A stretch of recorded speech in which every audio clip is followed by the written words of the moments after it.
going to look at digital identity, opportunities in digital identity. So we all want to travel seamlessly through the airport. So the session is going to look at to what extent is that happening and why is it not happening across the industry. We're also going to look at, in addition to seamless travel, what other benefits digital identity has for the industry. So I'd like to first hand over to Gabriel Marquie, our Head of Digital Identity, who will be followed by Louise Cairney, Head of Customer Experience and Facilitation. She's going to talk about how digital identity will help with inadmissible passengers. And then finally, Nick Kareem, who you've heard from before, our SVP of Operations, Safety and Security, and how digital identity has the opportunity to help us mix domestic and international passengers at the airport and improve efficiency of infrastructure. So Gabrielle, over to you, thank you.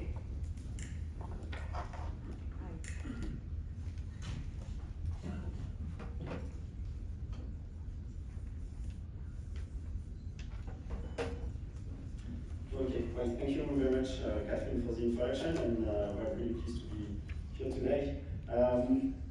So when we look at the key trends that are shaping or redefining the travel experience, there are two things around, smartphones and biometrics.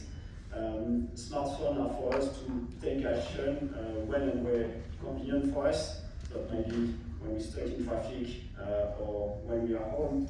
And today it's nothing new, it's mainly about booking a flight or checking in or doing that check-in that we didn't have time to do before. And biometrics actually are for us to keep that smartphone, that boarding pass, that passport, wherever they are, lost in our backpack when we walk through the airport. And actually, well, smartphones are a bit of an old trend, but what they were there is because today passengers demand that their smartphone do more.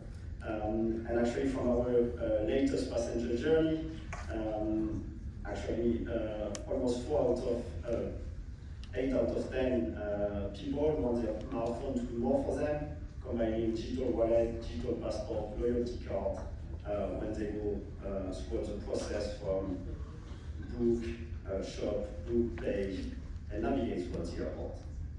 And when we look at the younger generations, actually this goes even higher to almost 9 out of 10 people, which means that when we build for the future, we need to build for them. So the message is clear. Obviously, sorry. The message is clear when we talk to travelers. They want. The message is consistent. They want convenience, fast and simple processes towards the airport, no repeated document check, and simply walk seamlessly to the airplane. And digital identity is the foundation for that, because it enables the identity to be verified once and reused throughout the journey.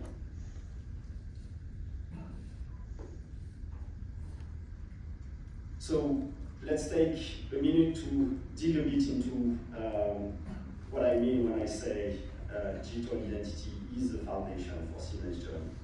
Actually, when we look at all our processes, from the time we book, we shop, we book, we pay, we check in, we bag drop, we go through security, cross the border, we board the plane. At every step, the question is the person who they claim to be as of the trot? Today this is based on paper IDs, which means that there is a need for a physical inspection of the document. And even though the biometric passport contains all the necessary data in the chip, that data cannot be presented in advance. So having digital identity, for instance, digital passports that are trustworthy, that have the same level of government backing as a physical passport and can be presented in advance, is what enables fully digitalization of the travel. And maybe just let me clarify something. It doesn't mean that physical passports are going to go away. It just means that for most people that want to enjoy biometric processing, they will be able to keep it in their pocket as they cross the airport. And even when we talk about border crossing, only selected people might be asked to present their physical passport, while the rest of us, 99.9% of the travelers, will be able to walk through the airport recognized with biometrics.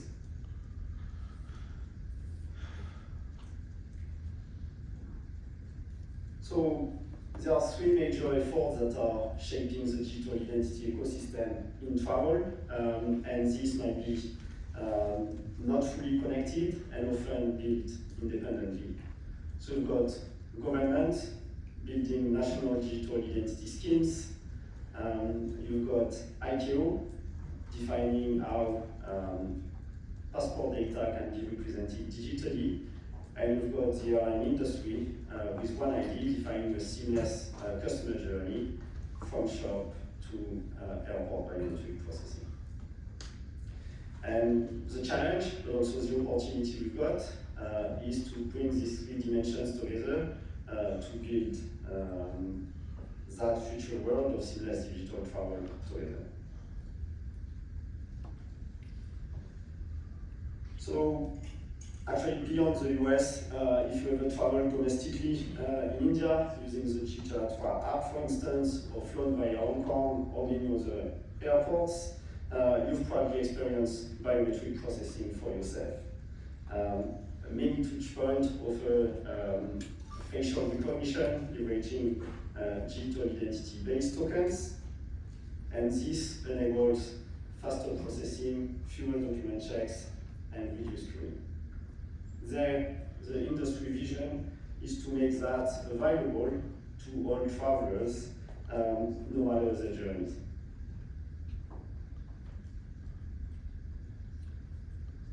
So, if you try to be a bit more specific on what's missing for that to scale globally.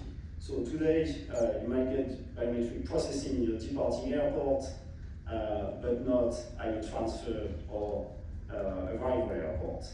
Or actually, when you go arrive at your transfer airport, you might have to queue at a kiosk to register for biometric processing at that specific airport. And what we mean by having this scaling globally is basically being able to let the traveler do the necessary before they get to the airport and then enjoy seamless travel throughout their journey, no matter what this journey is. And for that, we need digital credentials that are either government issued or private sector issued, backed with by government, that are formatted to globally recognized standards, and that can be used across borders, not within a single airport or given program. And that's where actually the IATA digital travel credential comes into play. So the digital travel credential is a representation of your passport data. And if I'm a bit more precise, it's actually the exact copy of what's contained in the chip of your biometric passport. So it's secure, it's based on government signed data, and globally standardized. And with that, it solves quite a few things. It creates a common format for digital identity, ensure trust between government, airline, and airports, and enable biometric travel using authoritative data. It's got some small issues that need to be ironed out, but we sure that with the collaboration we've been talking about, we'll be able to sort them out. But now these digital travel credentials, they need to materialize. Government are setting up national identity or digital identity schemes that mainly aim at digitalizing services within their own borders. The DTC converts the passport data into an IATA standard for crossing borders, and as a traveler, you need both to be able to enjoy seamless travel, no matter what your journey is. And with that, that will ensure global trust and security and enable cross-border interoperability. So unfortunately, in a nutshell so far, no government have issued digital travel credential, though some pilots are underway in Finland, the Netherlands, and EU through the EU Digital Identity Wallet. And maybe let's stop 1 minute on this last one, why the EU Digital Identity Wallet matters. So for those of you who might not know, the EU is building a framework for government-backed digital identity wallets that can store both national digital identity cards and eventually IATA formatted passport data. So private actors, including airline, can interact with it, and with that, it could become some sort of a blueprint for global digital travel wallet. And actually, so in the today, so as you might probably have guessed, I introduced my biometrics there. I already have my French ID card in my French EU digital identity wallet. So I could have there along with it already a mobile driving license or a mobile vehicle registration.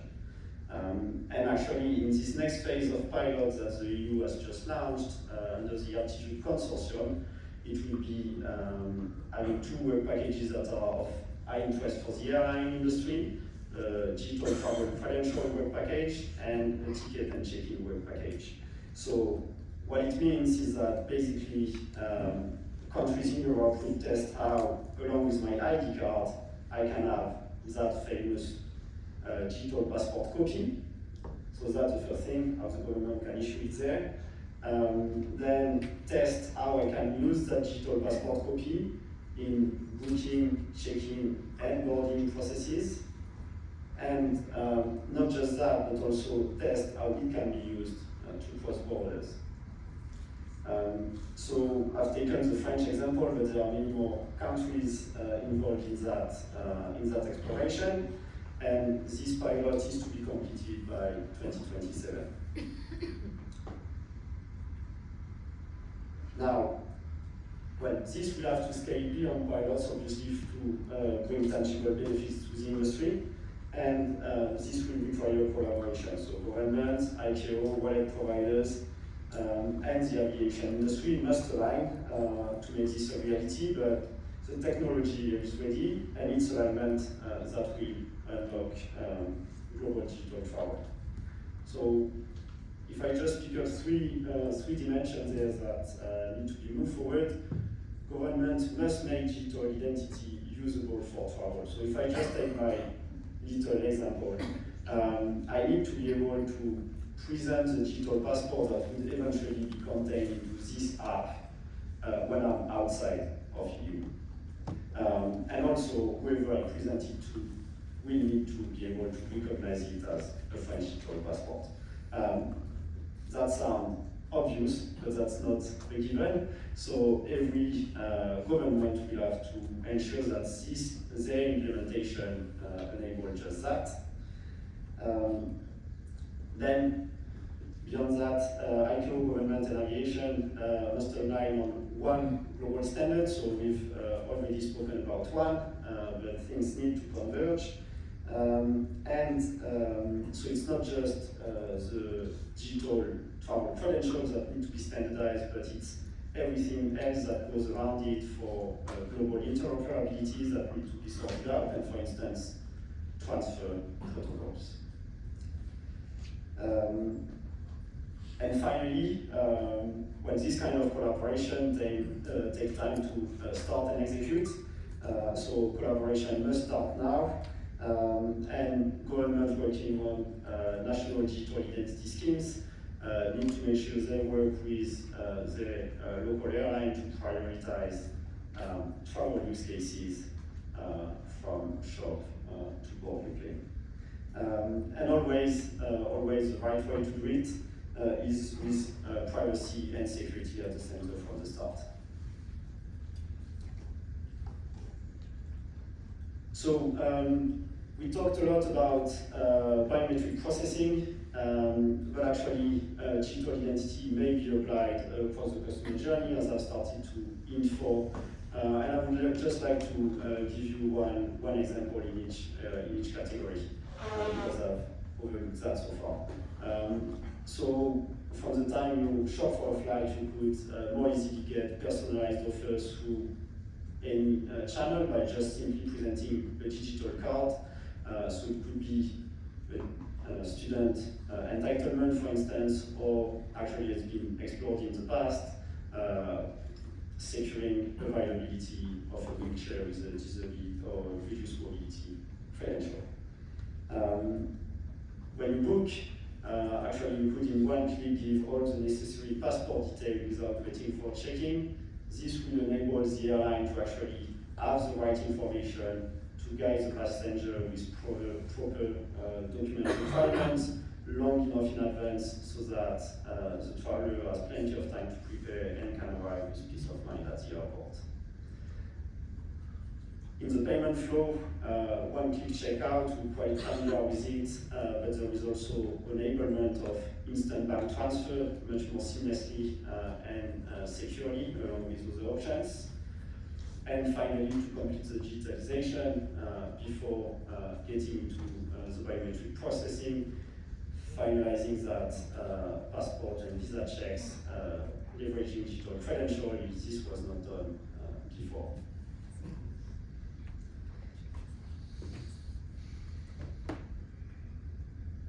So, actually, to end up on a positive note, with everything we've seen, is that steps are taken for digital passport to be widely used by the end of the decade.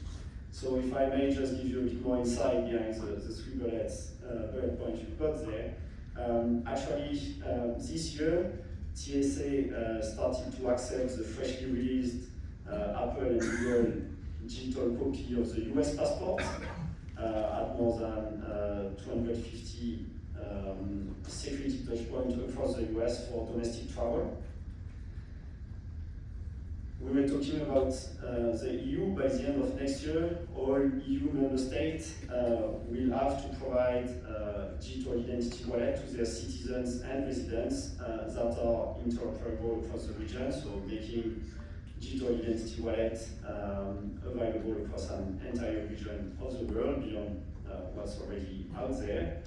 And to the point I was mentioning before, in October 2027, EU will have completed its testing of issuing the IATA digital travel credential into such a government wallet.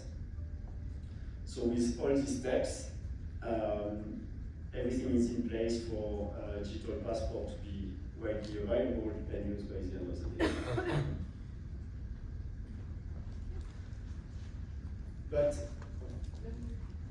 But digital identity isn't just about smooth travel. You might have got some hint of it, but it will also make aviation more efficient and safer. So with that, I'd like to give the floor to my colleague, Louise.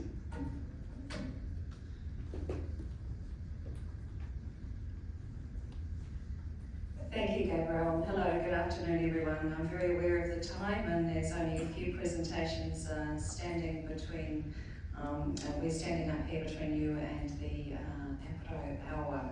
So we'll try and get through this next stage.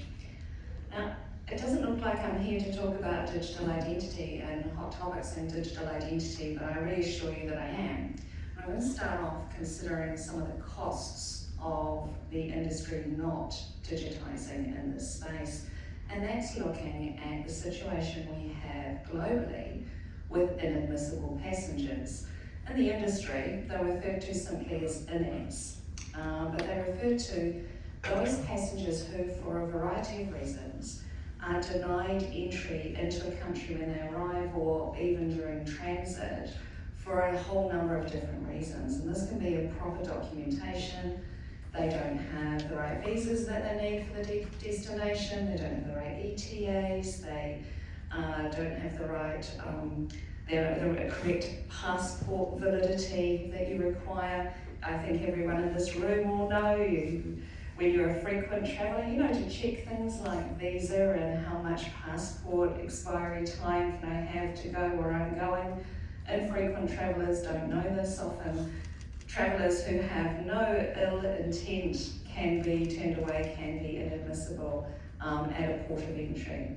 We also have illegal attempts of those who are attempting to cross borders for nefarious purposes, who are using illegally obtained documents, forged documents, counterfeit documents, stolen documents where they're an imposter. And then there's other reasons. There's a number of other reasons for inadmissibles that the airlines don't necessarily know about, even though they're ultimately responsible for them. And these can be certain watch lists that exist among authorities and other bodies globally. It could be failing immigration interviews on arrival. It could be any number of reasons that people are deemed inadmissible and the reasons never given to the airline. And so what numbers are we talking about here? We have started a study. We're going deeper into it because of what we've discovered in the initial study undertaken this year. We surveyed 49 airlines, 49 of our member airlines from all regions, to get a deeper look into, in 2024, how many inadmissibles were there. And the number's quite alarming. The total number of passengers, as you see there, 969 million. I'm not going to try and finish that. I feel very challenged by such big numbers. And the total number of in-ads was over 111,000. So with a little bit of maths, we can deduce that this is 12 inadmissible passengers for every 100,000 passengers. It's a far greater problem than perhaps we realised. This is one of the reasons why we are going deeper into this study, to break down into understanding more of what's involved in this and how this is happening. Behind that, inadmissible passengers create disruption. They create travel disruption within the ecosystem, within the flow of what happens in an airline's operation. It involves rebookings, it involves actual delays, it involves a number of disruptions within the normal course of the operations of the airline. And these disruptions also add cost. So what is the cost? What do in-ads cost the industry? Inadmissible passengers result in fines and penalties and consequences on airlines by authorities. These fines can be, in some instances, up to $25,000 US. They do vary state to state, country to country. Some are very black and white in applications, some not. It's a broad world where these regulations are all sovereign rights of the states that uphold them. But it's not just the fines and penalties, it's the other costs involved. It's the indirect and direct logistical costs. It's the cost of rebooking. It's the cost of accommodation and care for a passenger if they can't be immediately returned to their original point of destination. There are situations where airlines are paying for inadmissible passengers to be staying in an airport hotel. You all remember that movie, The Terminal, with, was it Tom Hanks? Yeah. He was an inadmissible passenger for reasons outside everyone's control. Many in the situations of illegal attempts at entry, they need an escort, and that's an airline staff member. You have seat spoilage, you have a range of different impacts on cost. I can't give you a one cost, I wish I could. I hope to stand up here next year and give you that picture as we continue the study, but I think it's important for us to start looking at this a little bit closer, because bringing it back to what Gabriel has shared with us in respect of digital identity, one of the big solutions to this issue lies there, and it's something you're no stranger to in this room, which is One ID. We often think of One ID as simply the biometrics, but the beauty of the technology that is digital identity allows passengers to arrive at the airport having undertaken all of those document checks in advance. If we're using a digital identity ecosystem, the rate of inadmissibles for those ones that are human error or for documents that are fraudulently issued, for a vast number of the reasons we know we have inadmissible passengers, can be mitigated by using this technology and applying it consistently. How it looks, there's two ways. There's the one way that the industry would really like to see, where in fact it's not the airline agent standing at the check-in counter at the airport, current world looking at a great big queue, that's having to make the decision on whether or not a person is going to meet the requirements to cross that border. No, it's a situation where using the digital identity technology, a passenger can exchange all of their travel requirement information directly to the government, and the government can issue them back to their digital identity wallet a token that shows that they meet the expectations. That token can be shared with the airline. Simple, okay to fly, get on the plane. That's wishful thinking, and I expect I'll be long retired before we see that at scale. And what we do have is the interim solution, where airlines can guide passengers through using digital identity technologies to derive their credentials, such as what Gabriel's explained, and get those affirmations before that passenger arrives at the airport. It will mitigate the fraud, it will mitigate the security risks, it will make for a far smoother travel experience for all of us, and it will be a lot cheaper as well. And with that, I will hand it over to Nick. Thanks.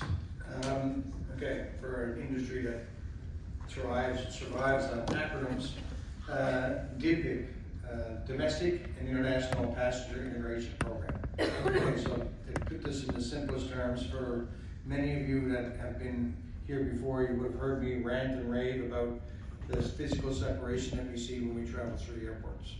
You know, that glass wall, when you see people on the other side, you wonder where they're going and why you're not allowed to integrate with them.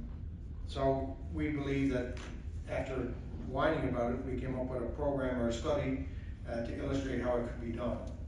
So today, the situation is pretty clear. There's a requirement for a mandatory separation between domestic and international passengers. There's an additional infrastructure required as a result of that, whether that's escalators or glass walls or separate terminals. And obviously, because of the fact that that integration does not exist, it results in duplicate resources, whether that's security personnel, customs personnel, ground staff, etc. So the vision, integrate. So a seamless shared terminal experience for everybody. Integration of the domestic and international travelers, shared departure lounges for the airlines that make the best use of that, flexible gate allocation, which will allow for an international departure and a domestic arrival potentially in the long run, and a seamless transfer for all passengers, because it will certainly speed up the minimum connection times and a number of other benefits, which I'll get into in a second.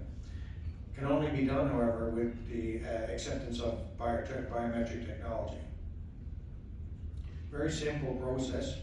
So both Gabriel and Louise touched on some of this already, but in this case, you know, it would be really easy. You would enroll, passenger enrolls to validate its identity. Logical segregation would exist without physical barriers, allowing for full access to everywhere in the terminal. And you would reconcile with your biometric at touch points, whether that is often the excuse raised by regulators and government and airports, for that matter, for not doing this was duty free. Well, this can be handled with the use of biometric reconciliation and obviously boarding as well to ensure compliance. What are the benefits? Well, capital expenditure is one of them, so we definitely can sweat the asset better. I have a slide on that, but essentially the slide indicates that you are looking at a 20 to 30% improvement on the sweating the asset that you have by being able to better utilize the capacity of the aircraft, or the airline, or the airport rather, thus reducing CapEx, operating expense, reduce ground handling staff, utility costs, fuel. Passenger experience would be better because the passenger processing, minimum connection times would improve. Also be greater access to retail options and restaurants that are currently divided between one terminal to the other. Revenue, obviously there's an opportunity for airlines to increase revenue because they could actually utilize the aircraft more. If you can turn from a domestic, you can avoid tolls, you can avoid additional taxi time, and you will be able to move more passengers through the terminal building. And it's sustainable on the airline fuel side. So just this slide lines, and basically we're going to focus on the grading area, the pink line. That's essentially what you would get in terms of additional capacity throughput by being able to utilize it by putting international and domestic customers together. So the solution, I mentioned, first we would do from a baseline standpoint, is only an airport-only system. It doesn't need to be interoperable with another airport. It would mean signing up for the biometric and use of that airport. Eventually, and sort of more akin to what Gabriel was alluding to, and that Louise mentioned, the One ID, getting to the sort of end state integrated, where we start to be able to use it, data sharing within the airport itself, and ground handlers, and eventually the whole end state, which we would be in the euphoria where we're utilizing digital identity for virtually everything, including the passenger being ready to fly, but as well as advanced information, which would unlock and improve safety and security, which Gabriel mentioned earlier. This is a no-brainer. It will make things better, it will make things faster, it is obvious, and we have luckily seen a lot of interest so far from a lot of airports that are interested in understanding this better. If you're really interested in the information, it's available online, the study and some other pieces of information as well. And we launched this at the WPS in Istanbul at the beginning of November. Like I said, we've got a lot of interest so far, and expect that this will be something coming to an airport near you in the not too distant future. Thanks. Thanks, Gabriel, Louise, and Nick. Any questions?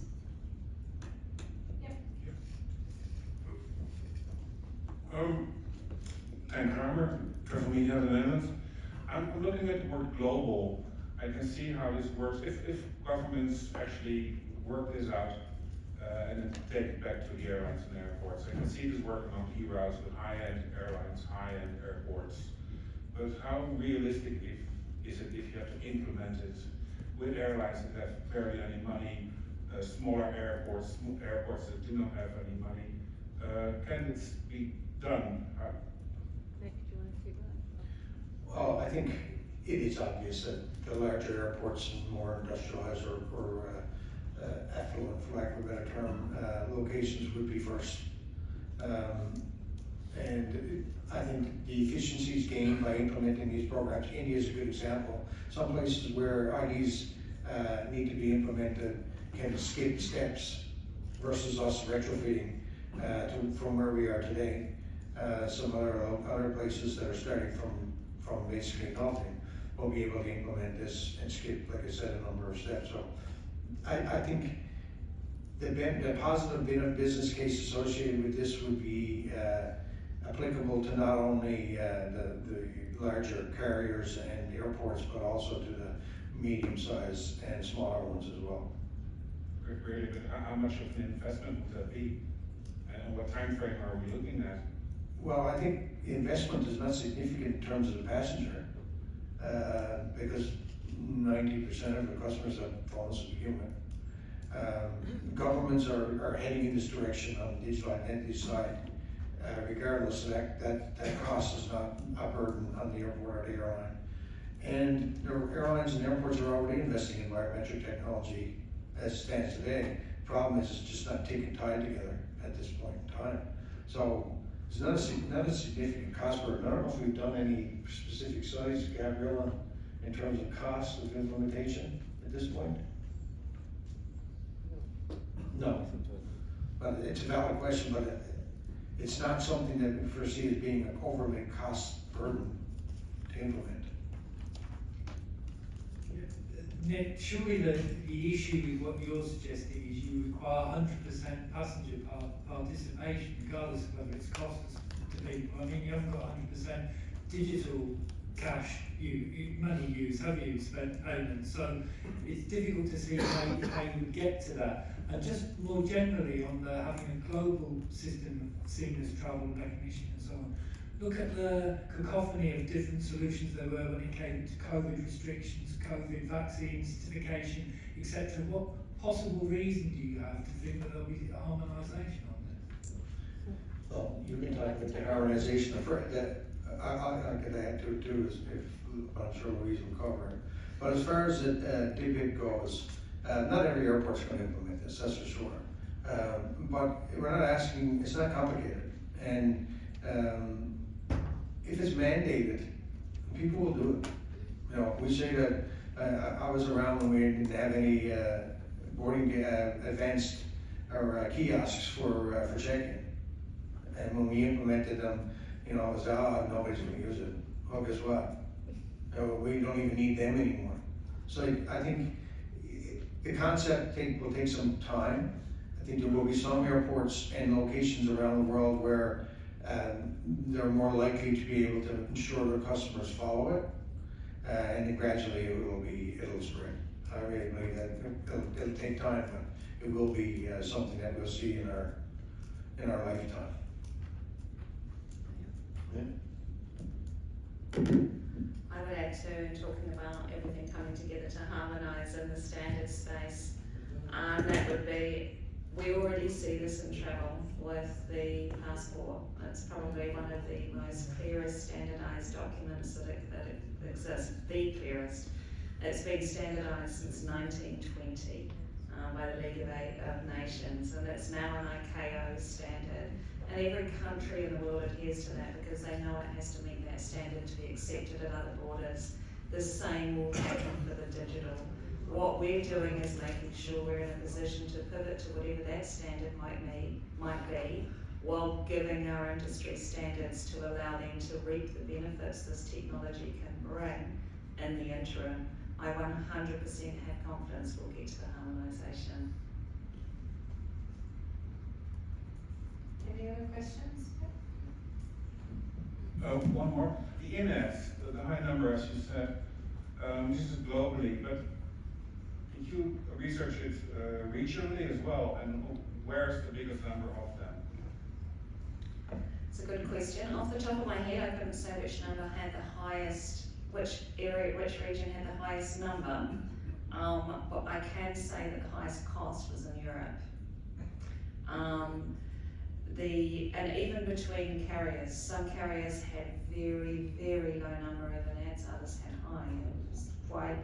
There was quite some difference in different places.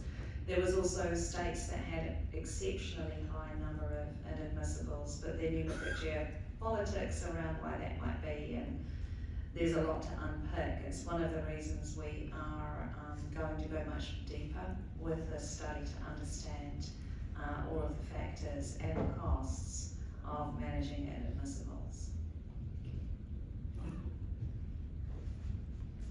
Perfect. Any final questions? No? Oh, yeah. Also, I have been running speaker Egypt. What about the cooperation between governments and IATA and ICAO to support airlines for digital transformation to provide a smoother travel experience? Sure. So, well, actually, I referred to a few pilots on digital travel credential. So actually, in there, Netherlands, Finland, and the EU Digital Identity Wallet. pilots all work with various airlines, so KLM, Finnair, and Lufthansa respectively so far. So usually we see that indeed there is close collaboration whether they are DTC pilots. That's the IATA side, so we've got some liaison with ICAO that are established where we bring the voice of all the airlines on the facilitation matter, including the digital travel credential. So that is in place, it happens, we just need to reinforce it as right now is a critical time to get everything over the line. Great, thank you. I'll now hand over to my colleagues, Julius and Thierry, for the focus on payments. Thanks.